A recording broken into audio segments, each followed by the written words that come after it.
আমার ভাগ্নেকে ছোট মনে করে আমি তার সব কাজই নিজের হাতে করে দিতাম। একদিন বাড়িতে কেউ ছিল না, তখন হঠাৎ করে আমার ভাগ্নে তোয়ালে পেঁচিয়ে আমার ঘরে দৌড়ে এলো। এসে বলল, মামি আমি অনেক ব্যথা পেয়েছি, বলেই সে আমার বিছানায় শুয়ে পড়ল। সে বলল, মামি কি দেখছ? আমি ভাবলাম সত্যিই কিছু ঘটেছে, তাই তার কাছে গেলাম। কিন্তু যখন আমি তাকে দেখতে গেলাম, হঠাৎ করে সে আমাকে তার যে ছেলেটিকে আমি এতদিন নির্দোষ মনে করতাম, সে মুহূর্তের মধ্যেই এমন কিছু ঘটল যা আমি কল্পনাও করিনি। ১৯ বছর বয়সে আমার বিয়ে হয়। আমি অনেক সুন্দর দেখতে।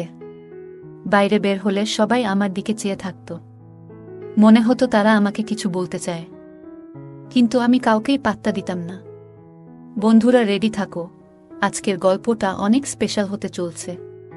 দয়া করে গল্পগুলো ভালো লাগলে ভিডিওটি লাইক, শেয়ার এবং চ্যানেলটি সাবস্ক্রাইব করো প্লিজ। আমার বিয়ে হয়েছিল আমার থেকে অনেক বড় একজন মানুষের সাথে। যখন আমার বয়স ছিল ১৯ বছর, তখন আমার স্বামীর বয়স ছিল ৩৫ বছর। আমার পক্ষে এত বড় বয়স্ক স্বামীকে পছন্দ করা খুবই কঠিন ছিল। তাকে দেখলেই আমার রাগ হতো এবং ধৈর্যের বাঁধ ভেঙে যেত। আমি দেখতে বেশ সুন্দরী ছিলাম, আর আমার স্বামী আমার সৌন্দর্য দেখে সবসময় খুশি হতেন। কিন্তু আমি তাকে কখনো আমার কাছে আসতে দিতাম না, এমনকি একই বিছানায়ও শুতে দিতাম না। ধীরে ধীরে আমার মধ্যেও জীবনে একজন মানুষের প্রয়োজন অনুভূত হতে লাগল, কিন্তু কোনোভাবেই আমি আমার সেই বয়স্ক স্বামীর কাছাকাছি যেতে পারতাম না। আমার একাকী জীবন কাটছিল। এমন সময়ে হঠাৎ করে আমার নন্দের ছেলে, অর্থাৎ আমার ভাগ্নে আমাদের বাড়িতে এলো। তার নাম ছিল কুনাল। আমি কুনালকে প্রথমবারের মতো দেখছিলাম, কারণ সে আমাদের বিয়েতেও আসতে পারেনি। সেই সময়ে সে হোস্টেলে ছিল এবং তার পরীক্ষা চলছিল।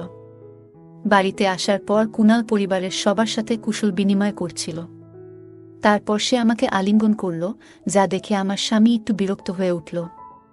পরিস্থিতি স্বাভাবিক করতে আমি কুনালকে জিজ্ঞাসা করলাম, কুনাল, হঠাৎ করে বাড়িতে আসার সুযোগ কিভাবে পেলি? এই প্রশ্ন করার পরই আমার শাশুড়ি মা রেগে গিয়ে বললেন, তুমি কে জানতে চাওয়ার? আমার মেয়ের ছেলে এখানে আসতে পারবে না। আমি বিনয়ের সাথে বললাম, না মা, আমার ওভাবে বলার মানে ছিল না।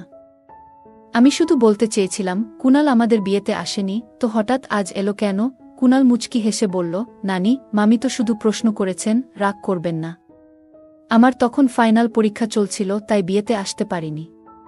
তবে এখন আমি এসেছি, আর মামি থেকে অনেক আদর নিয়ে তবেই ফিরব।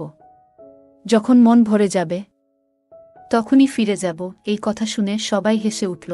আমি কুনালের থাকার বিষয়টা জানতে চাইনি, শুধু মজা করে একটা প্রশ্ন করেছিলাম। কিন্তু শাশুড়ি মা রেগে গেলেন, তাই আর কিছু বলার সাহস পেলাম না। কিছুক্ষণ পর কুনাল ফ্রেশ হয়ে এলে শাশুড়ি মা আমাকে তার জন্য নাস্তা আনতে বললেন। নাস্তা নিয়ে যাচ্ছিলাম, হঠাৎ পা পিছলে প্লেট কুনালের উপর পড়ে গেল। নাস্তা তার পোশাকে পড়ায় শাশুড়ি মা চিৎকার করে বললেন, তাড়াতাড়ি তার পোশাক পরিষ্কার করো। তখন স্বামী বাড়িতে ছিলেন না, আমার স্বামী তখন বাজারের কাজে বাইরে গিয়েছিলেন। শাশুড়ি মায়ের বকুনি শুনে আমি ঘাবড়ে গিয়ে রান্নাঘর থেকে একটি কাপড় আনতে গেলাম। কাপড় পরিষ্কার করার আগে আবার জিজ্ঞাসা করলাম, মা, সত্যিই কি আমাকে কুনালের জামা পরিষ্কার করতে হবে? উত্তরে শাশুড়ি মা রেগে বললেন, আর কে করবে? ভুলটা তুমি করেছ, তাই তোমাকেই ঠিক করতে হবে।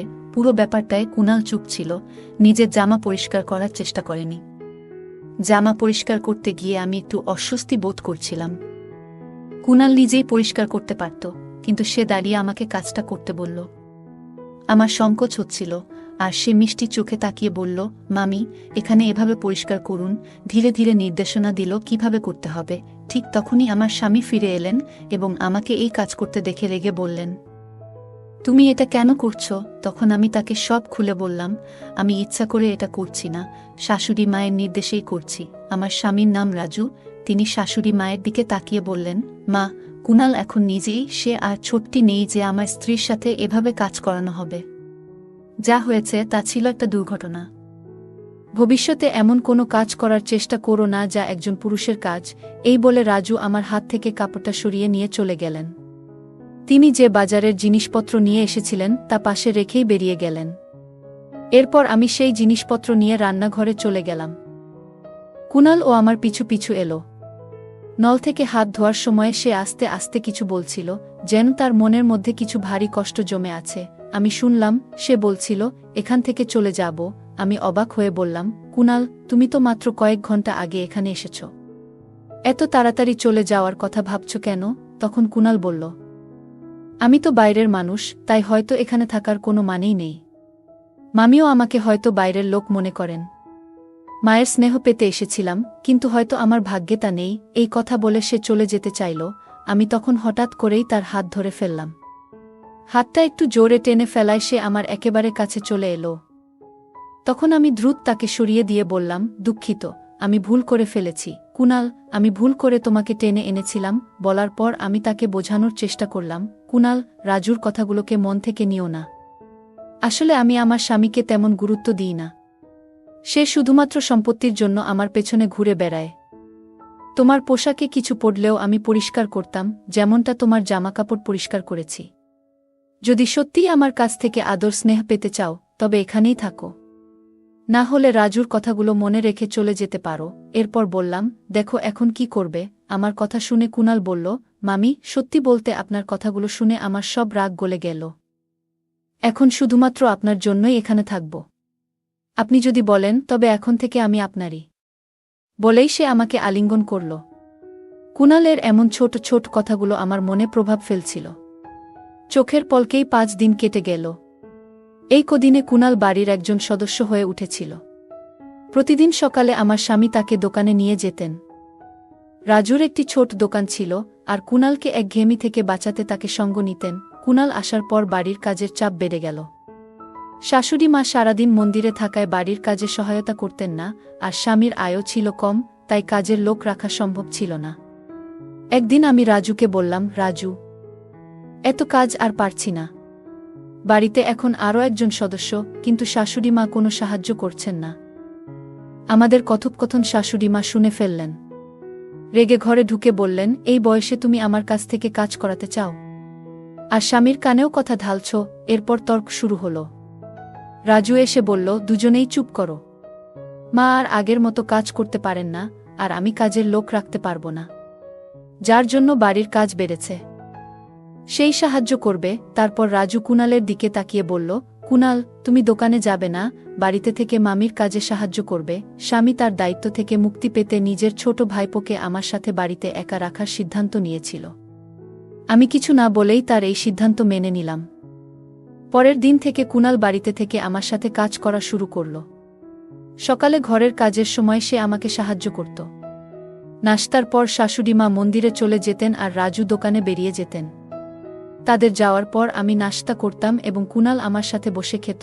কুনালের কিছু আচরণ আস্তে আস্তে আমার নজরে আসতে শুরু করেছিল। যখন শাশুড়ি মা ও রাজু বাড়িতে থাকতেন, তখন সে দূরত্ব বজায় রেখে কাজ করত। কিন্তু যেই তারা বেরিয়ে যেতেন, কুনাল আমার অনেক কাছাকাছি চলে আসত। তবে ভালো দিক ছিল যে শাশুড়ি মা যে কোনো সময় বাড়ি ফিরে আসতেন, আর এই ভয়ে কুনাল কিছুটা সতর্ক থাকত। সকালের দিকে যখন শাশুড়ি মা ও রাজু বাইরে যেতেন, তখন কুনাল মাঝে মাঝে আমার কাছে তার ব্যক্তিগত কাজের জন্য বলত। যেমন সে যখন গোসল করতে যেত, আমাকে বলত তার কাপড় বিছানায় গুছিয়ে রাখতে। তার সাহস এতটাই বেড়ে গিয়েছিল যে একদিন সে আমাকে বলল, মামি, আজ তুমি শাড়ি পরে আসো, শাড়িতে তোমাকে অনেক সুন্দর লাগে। আমি এইসব বিষয়গুলো উপেক্ষা করছিলাম, কিন্তু তার আচরণ ক্রমশ বাড়ছিল। একবার সে বলল, মামি, গোসলের জন্য বালতিতে জল ভরে দাও। সেদিন আমি রান্নার জন্য সবজি নিয়ে বেশ বিরক্ত ছিলাম, তাই গোসলের জন্য খুব গরম পানি ভরে রেখেছিলাম।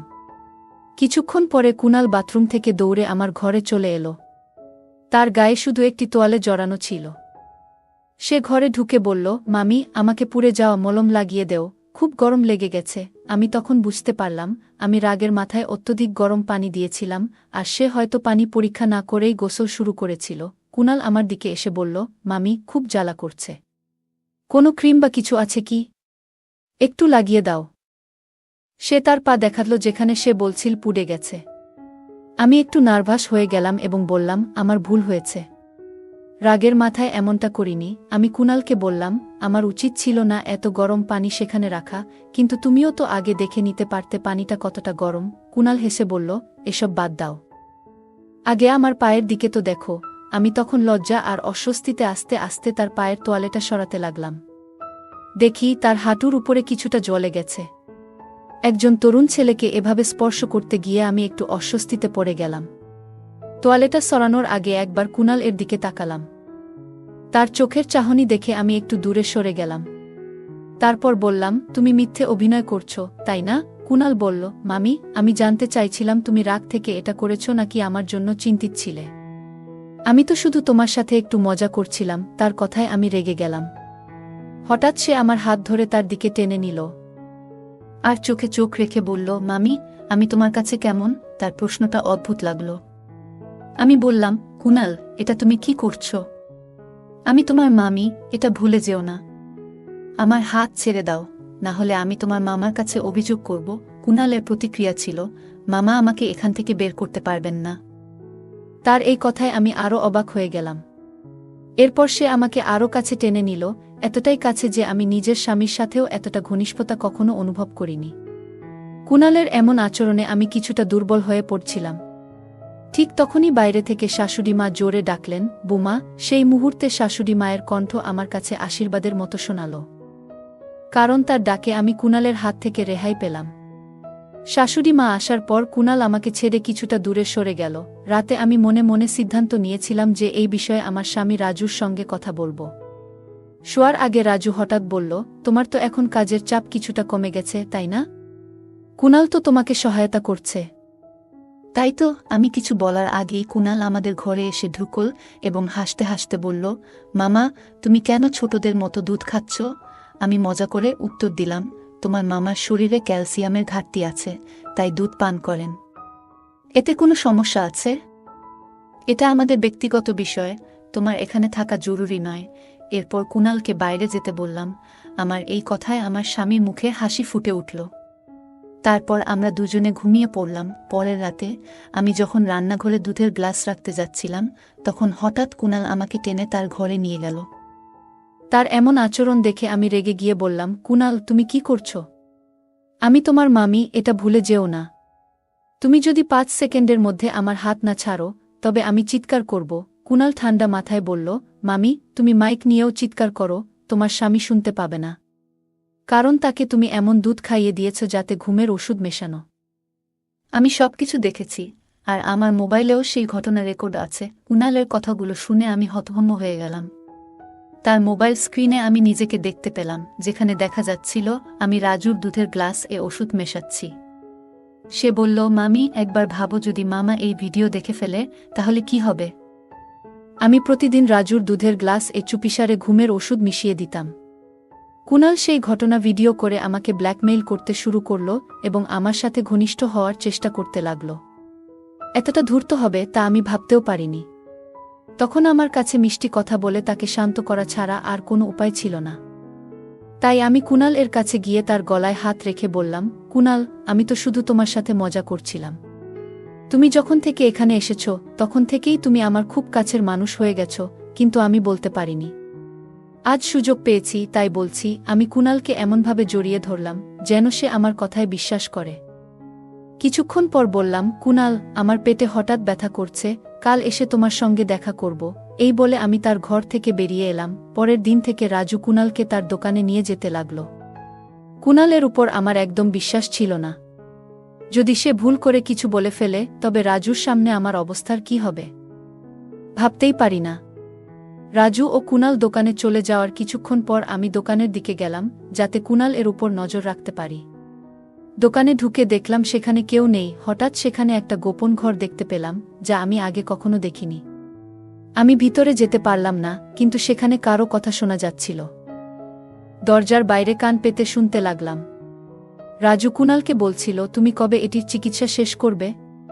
যত তাড়াতাড়ি সম্ভব কাজটা শেষ করে তোমার টাকা নিয়ে এখান থেকে চলে যাও। কোনো মেয়ে আমার স্বামী কাকে এত ভালোবাসে? কিছুই বুঝতে পারছিলাম না। এর মধ্যেই কুনাল বলল, তুমি আমাকে এই মেয়েটার চেহারা দেখাচ্ছ না কেন?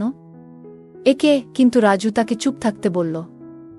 আমার সন্দেহ ছিল না যে কুনাল আমার সম্পর্কে কিছু বলেনি। হঠাৎ তাদের বেরিয়ে আসার শব্দ শুনে আমি দ্রুত দোকান থেকে বেরিয়ে বাসায় ফিরে এলাম। তারপর ঠিক করলাম, আজ রাতে রাজুকে ঘুমের ওষুধ না দিয়ে কুনাল এর ঘরে যাব এবং কুনাল এর বিরুদ্ধে মিথ্যে অভিযোগ তুলে রাজুর সামনে তাকে একেবারে ফাঁসিয়ে দেব, যাতে সে কুনালকে চিরদিনের জন্য বাড়ি থেকে বের করে দেয়। সন্ধ্যায় যখন রাজু বাড়ি ফিরল, আমি তাকে শাশুড়ির ঘরে যেতে দেখলাম। তার মুখে চিন্তার ছাপ ছিল। সে ঘরে ঢোকার পর আমি দরজার পাশে কান পেতে দাঁড়ালাম।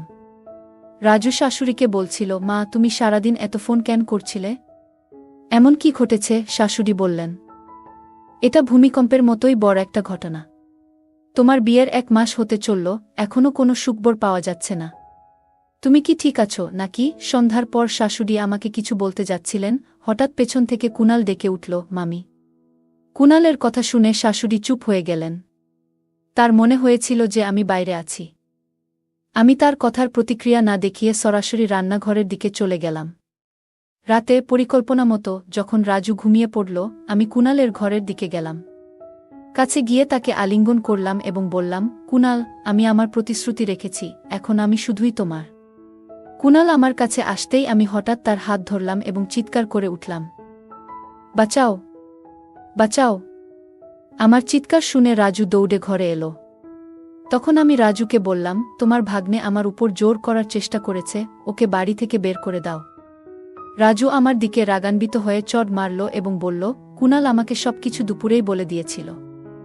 আমি জানতাম তুমি আমাকে ঘুমের ওষুধ খাওয়াচ্ছিলে। এখন কুণাল আর আমি দুজনেই তোমাকে শাস্তি দেব। ঠিক সেই মুহূর্তে বাহিরে পুলিশের গাড়ির আওয়াজ শুনতে পেলাম। পুলিশ কয়েক মিনিটের মধ্যে ঘরে ঢুকল। আসলে আমি অনেক আগেই সন্দেহ করেছিলাম কুণালের উপর।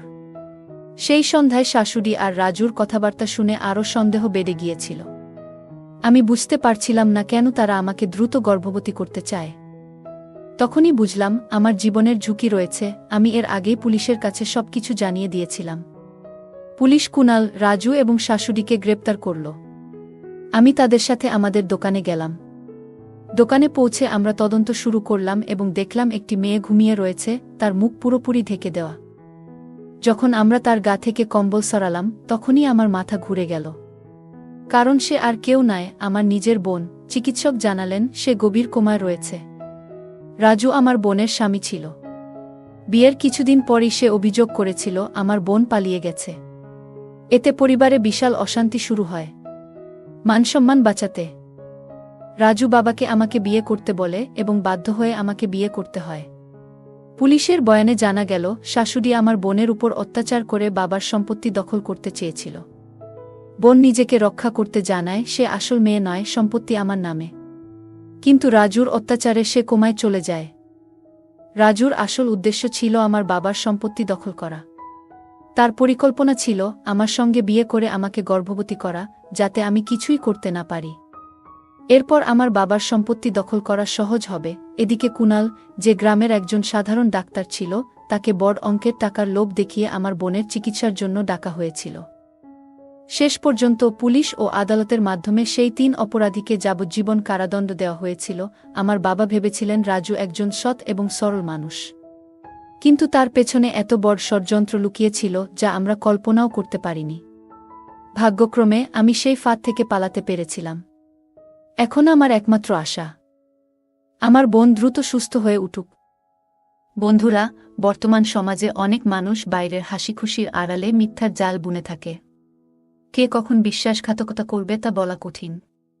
যখনই মনে হবে কিছু ভুল হচ্ছে, তখনই পুলিশের সাহায্য নিতে হবে। গল্পটা কেমন লাগলো জানাতে ভুলবে না। আরও মজার মজার রোমান্টিক গল্প শুনতে চাইলে ভিডিওটি লাইক, শেয়ার এবং চ্যানেলটি সাবস্ক্রাইব করতে এবং বেল আইকনটি ক্লিক করতে ভুলবে না। ধন্যবাদ।